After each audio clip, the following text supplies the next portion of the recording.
Welcome back to day 4 of the Summer Research Institute here at Eurac. I have the pleasure today of being with Dr. Alex Schwartz from the School of Law at the University of Glasgow. Today he gave us a presentation on populism and constitutionalism. And so I am very pleased to have him today to give us a discussion of, or have a conversation about his talk and maybe ask him a couple questions. So, Dr. Schwartz, thank you very much for being here. Your talk discussed the benefits of viewing populism not so much as an ideology or as a method of mobilizing political outsiders, but as a political discourse or a series of tools that can be used to advance a particular political agenda. So, for the sake of those watching and who weren't there, could you give me a recap of the benefits of this approach and the pros and cons of using this method?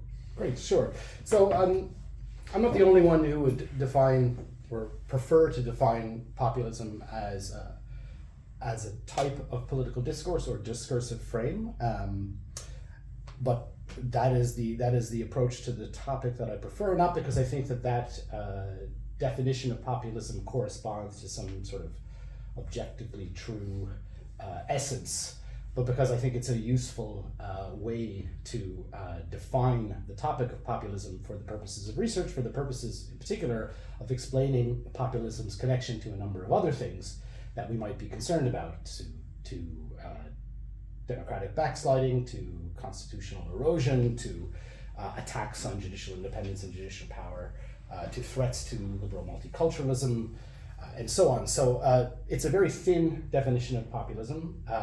Populism is just a way of framing an issue or a policy or a political party in terms of the conflict between the good people and the bad elite.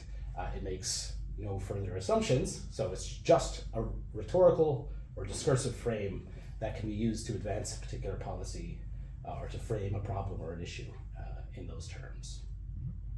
So the advantages of defining populism in that way as a discursive frame, I think one is analytic clarity. So it helps to keep populism separate from neighboring concepts in the sort of related concepts in the semantic field. So it distinguishes populism from ethno-nationalism, it distinguishes populism from authoritarianism, it distinguishes populism from illiberalism or anti-pluralism. So populism might be connected to those things because it is the frame that is used to advance policies that have an illiberal or authoritarian or anti-pluralist aspect to them. But it itself is different or distinguished from those things. It could be used to advance other types of policies, and in fact, according to the definition that I would favor, you can see populism used by different political actors for different purposes, sometimes framing an issue in populist terms, other times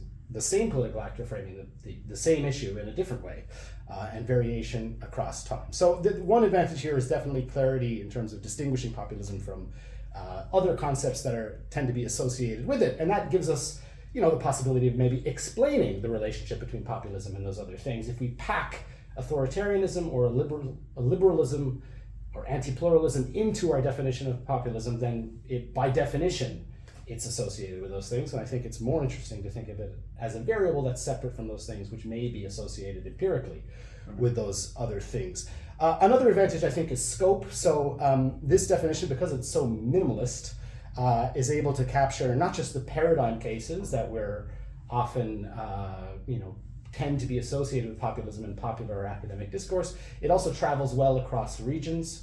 In the literature, other approaches to populism have been very wedded to particular constellations that are very, very closely associated with particular regions. And this definition of populism travels well because it's so thin, it's so lightweight, so it can travel around. So I think that's another advantage of it, is the scope, the ability that you're not leaving out any paradigm cases. So for example, if you associate populism, or if you define populism as inherently anti-constitutional or illiberal, you're faced with the problem of certain cases, which we would commonly refer to certain parties or political actors as populist, but they do not espouse or pursue illiberal, authoritarian, or anti-constitutional policies. So this allows us to keep those cases within our scope, and also captures different variation across regions. So another advantage I think is parsimony. So this is because it's so thin, we're making very few assumptions. We're not assuming that politicians, political actors that espouse populist rhetoric or make use of the populist frame necessarily hold beliefs that correspond to those ideas, right? So it might be something that's adopted opportunistically or strategically. We don't have the assumption that this is a sincere belief or sincere worldview. And I think that's helpful because it allows us to think about this in strategic terms, about the strategic environment that might prompt the use of populist discourse in some settings and not in others. It also has makes no assumption that populism is a stable characteristic of particular political actors. So we're not saying a party or a politician is or is not essentially populist. We can see that they may make varying use of the populist frame over time and across different policies, and that is a helpful feature, not a bug, a feature of this discursive approach to populism that myself and others make use of. And then finally, I think for very practical research purposes, there's an advantage here because populism is being defined in terms of the language that is used by political actors. That's something that we can directly observe. Other approaches, so ideological approaches to populism, will also make use of the language that's used by political actors in party manifestos and political speeches, but from their perspective, they're having to infer the existence of some populist ideology that's behind those speech acts. And in the case of a discursive approach to populism, you don't do that. You simply take the populist rhetoric as direct evidence of populism. So populism just is the frames, the frame that's used for a policy or the rhetoric that's used to legitimate or defend a particular policy. And this also, I think, lends itself to more granular and dynamic measurement. So we can take populism speech act by speech act, tweet by tweet, party manifesto by party manifesto, or even paragraph by paragraph within a party manifesto, and look for the frame and code or measure populism accordingly. And I think that's an advantage too. We get a much more granular, dynamic type of measurement out of this approach to populism. Right. Thank you for that summary. No, I think that's really helpful, particularly in the case of like specific instances of populist tendencies that don't exactly fit with others. I think, thinking as a historian in the U.S. case, the first U.S. populists were anti-elite, certainly, but not necessarily anti-constitutional. Right. So yeah. This makes it much easier to classify them as populist, using populist rhetoric or not.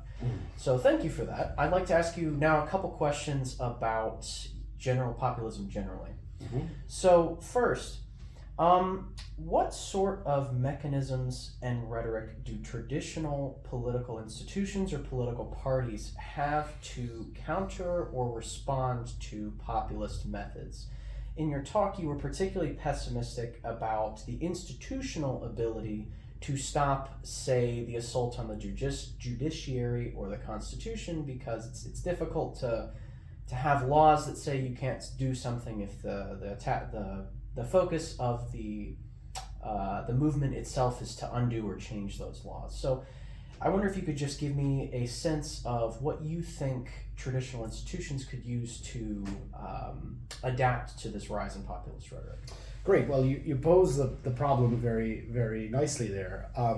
So one of the reasons why I think you see an association between populist rhetoric or populist discursive framing and attacks on constitutionalism is it's a way to sort of play by a different set of rules. So the normal business as usual argument strategy is people are playing within the rules of the game, whatever constitutional order we're talking about, which means that they have to abide by certain limits, constraints, and the attraction to populist rhetoric or discursive framing for some actors is, well, this allows us to attack those institutional rules of the game, whether they're formal or even informal rules, to step outside of them and question the legitimacy of the status quo, the institutional or constitutional status quo. So responding to those sorts of attacks with just more language of liberal constitutionalism is not necessarily going to be very effective, because if the parties making use of populist framing are already having some success by stepping outside of the normal rules of the game with these attacks, then trying to get them back into the rules of the game may not be such a good strategy. I would say that so institutions are vulnerable to this sort of thing, and that's precisely why the frame is used, because it's a sort of weak point. I mean, judges are by definition elites, and so they have a kind of natural weak spot here to be attacked by those who might make use of discursive, populist discursive frames. So I think that a better approach would be to look to the way in which history, symbolism, the kind of locally resonant beliefs, values, myths, and so on, that populist or parties that use populist rhetoric to attack status quo constitutionalism, to look to how those same resources can be reorganized or rearranged to combat a populist frame. So I think it's in that sort of discursive domain, in the realm of sort of marshalling discursive resources against the attack on institutions that people ought to be looking more to, and not only to the institutional or constitutional speed bumps that might slow down these sorts of attacks. I mean, in some cases, those institutional or constitutional constraints might be helpful, but I think that the cross-national empirical evidence on this paints a rather pessimistic picture, that de jure protections for judicial independence and judicial power are not systematically reliable protections against attacks on judicial independence and judicial power. I think that moving our focus away from institutions to the fuzzier, softer realm of narrative, history, myth, symbolism may be a more fruitful way to combat the use of populist framing as a device to undermine constitutional democracy, all those lovely good things. Right. That's a good point. Thank you. My second question. So I am with the Institute of Minority Rights here at Eurac, so I figured I would ask, do populist frameworks and populist rhetoric have use for national minorities that may be very small in relation to the general population of their country? Or does populist rhetoric, particularly this talk of, the people versus the elite, does that still apply in cases where there is no possibility of a majority, no perceived majority? Can national minorities or ethnic minorities, religious minorities, so on and so forth, can they make use of these same tools in a productive way to advance their issues? Great question, and a very difficult one, and not one that I have to hand good empirics for, but I will venture an answer all the same. So Ernesto Laclau, who is associated to some extent with the type of approach to populism that I endorse, though he has a different set of concerns in his work than I have, but would say that one of the affordances of populist discourse is to connect a series of disparate claims or grievances across different groups, different identities, different positions within society, and to unite them to create a common kind of frontier in which they're pitted against some elite power structure. Mm-hmm. And so I think in that respect, following Laclau, we could imagine alliances formed between different minorities and different communities and different interest groups working together to create a kind of populist narrative, a populist frame for their projects as united by their opposition to a common enemy, so to Right, speak. right. So I think in that respect there is potential for populism to be, if that's correct, if that's a good account, there is potential for populism to be a unifying framework for disparate claims that include the claims of various cultural, ethnic minorities in a society, to align themselves with other interests that collectively then get labeled the interests of the people, Right. versus whatever entrenched power there might be in that context.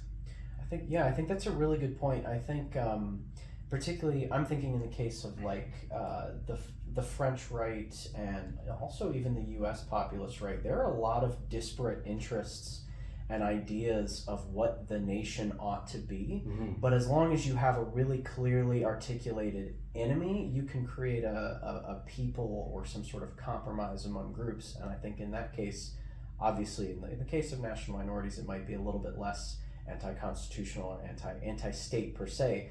But I do think that, yeah, there is real potential to use those tools for good. It depends on what the status quo is. So populism is very useful if you're trying to challenge the status quo. And if the status quo is some ethnically exclusionary majoritarian system, Right.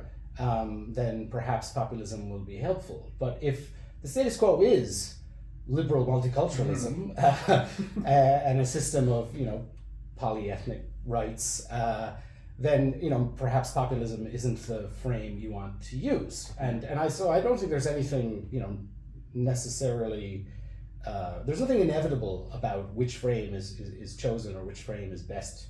I think this is something that has to be assessed by every movement or group or political force in its own context. Right. I think your method of framing populism is very helpful in that regard. Oh, good. I'm glad to hear. So, thank you very much, Dr. Schwartz. I hope that you all will join us for the rest of our time here at the Eurac Summer Institute. And Dr. Schwartz, thank you very much again. Thank you. My pleasure. My pleasure.